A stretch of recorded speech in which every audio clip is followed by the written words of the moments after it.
Go. Hey coaches, thank you for watching this video, and I know it's a little bit different than what we normally do with the coaches meeting, but hopefully this makes it easier for everyone to get the valuable information from this video. I just want to thank you guys for being willing to volunteer your time as a coach. You guys will have the biggest impact on whether or not the participants have a great experience or a not so great experience. And so I'm here to help you guys make sure that everybody has a great, fun, positive experience, as well as you guys having a good experience as well as coaches. In the email that I sent you, you're going to have a lot of different things in there. You're going to have the team roster, you're going to have the rules, and the schedule, and practice times. I'm just going to go over those a little bit here with you. And again, if you have any questions, feel free to reach out to me on any of these things. The roster, you're going to have a list of all the kids' names on your team, their email address and their phone number, as well as their jersey size. Please make sure when you're handing out the jerseys to the kids that you'll get probably a few days before games start. Make sure that they get the size that they signed up for. And then please contact all the kids in the next couple days so that we don't get inundated with hundreds of phone calls wondering which team they're on. The rules, I'm just going to go over a few highlights on it. Please read through it so you're familiar with all of the rules, but a few things to make mention of. We don't have any forfeits, we don't keep standings or anything like that, so if a team is short a few players, we'll pull a few players from the other team to make sure we have a game. We want to make sure that the kids at the very least get to play a game every Saturday. For the 1st through 4th grade teams, we will have a junior size 27.5 ball, and they'll be playing on an 8-foot hoop. For the 5th and 6th grade, they will be playing with a women's 28.5 ball on a 10-foot hoop. A few other things to go over with the rules. With the younger ones, so 1st and 2nd grade and then 3rd and 4th grade, there will be no backcourt violation, no zone defense, we want them to play man-to-man, and then no full court press. They have to always go back to half court once the other team has possession of the ball. And then there's no 3 in the key and no double team, although that will be lightly enforced. It'll be kind of second nature for some of them to go help play defense on the person that has the ball. We'll continue to remind them to go guard their specific players, so that will be lightly enforced. Fouls and other infractions will be called.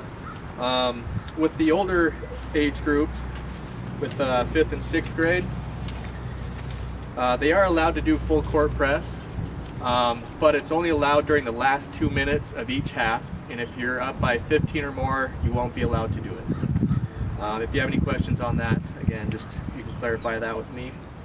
Yeah, so fouls will be called. There will be some leniency on traveling and double dribbles depending on the skill level of the players and whether or not they were gaining an advantage by doing so. Again, our refs will be instructing them when they do make a call to help them learn and get better. But yes, with the younger age groups, sometimes we'll let a few things go, but we will be trying to call all the fouls to make sure that that's enforced. As far as your schedule goes, you'll find your team name or your name up at the top there, and there will be a number next to it, and you can refer down to the rest of the schedule, and it'll say Team 1 versus Team 3, and if you're Team 1, you'll know you'll be playing at that time. Also, the home team will be the 2nd team listed. So like I mentioned, if Team 1's playing Team 3 will be the home team, and they will wear the white jersey. The away team will wear the colored jersey. And again, just make sure that all the parents know when the games are. We'll have the schedules posted online as well so they can refer to that. But please be aware of what time and what gym you're playing at. Usually you will be playing at the same gym the whole time for the whole season, but occasionally we do have to make changes, so be aware of those. The practice times that I'll have available on that email, just respond back to me and let me know what time you'd like. These are the times that we do have available at the local school districts. Please make sure that you don't go over your practice time, because most likely there will be a team that's wanting to sign up or wanting to practice after you guys get done. So be aware of the time that you have for your practice times. During the game, It'll be tempting to try and overcoach and give instruction for every little detail of what the kids are supposed to do. Sometimes that causes a little bit more confusion than it does help. So in practice, teach them everything about basketball. During the game, if your voice is gone by halftime, you might be overcoaching a little bit. So just, again, encourage them, be positive. If you can help them direct during the game, that's great, but if you overcoach, sometimes that actually makes it worse. So just be aware of that. Playing time is a big thing that we focus on as far as everybody getting the exact same playing time. This can be challenging, keeping track of how many people have played how many minutes and things like that, but please try to focus on that. Make sure kids are getting equal playing time, regardless of skill level, regardless if they showed up late to practice or the games. Again, we just want everybody to get the money that they paid for. The substitutions, if you are going to sub a player, make sure and notify the scorekeeper or the site manager and have them notify the referee. If there isn't a scorekeeper, then just get a hold of the ref and let him know that you're wanting to do a substitution. They can do that. As far as your interaction with the referees, I know at times you're going to disagree with the call that they make, but we do not want you to be complaining during the game or yelling at the refs, arguing the calls. If you want to discuss calls, you can do that with the referee during a timeout or during halftime, but during the game, it does not help at all. Most of the time they can't hear what you're saying, and if they can hear what you're saying, then they're getting distracted from reffing the game. And it does set a bad example of sportsmanship as well if you're constantly arguing with the refs. If you'd like, you can also talk with the scorekeeper or site manager and let them know of any concerns. Even before the game, if you know that certain calls have been missed, you can address that with the referees and say, hey, can you please watch for this? And also always do that in a calm and respectful manner. Sports, you know, it's just part of the game. Calls will get missed, but you just keep playing and you just focus on coaching your team, and the refs will focus on reffing the game. As far as dealing with parents, sometimes there will be difficult parents. Feel free to reach out to us and we can help with that, but just let the parents know that during the games that everybody just needs to show good sportsmanship. If there is a parent that's constantly being negative and yelling either at the players or the referees, our site manager will be there to address that, but try and help us with that as well, and let the parents know, hey, let's be positive, let's support the team, and not worry about everything else.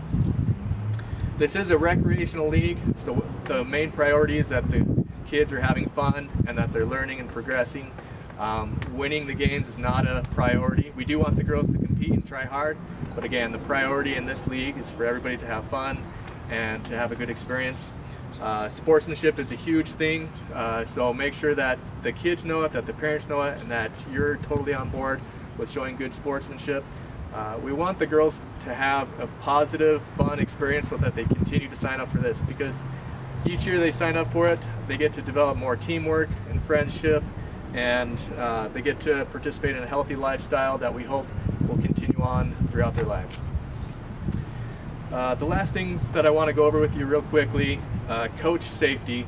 Make sure that you're never alone with any of the kids, and that we really highly encourage high fives.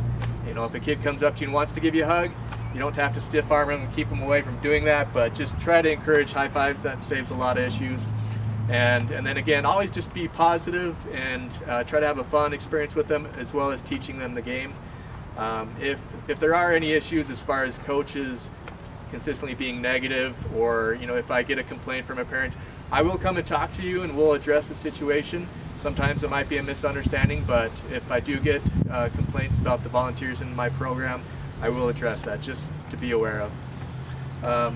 Again, feel free to contact me at the email that I sent to you, and then also the recreation office, you can always contact that.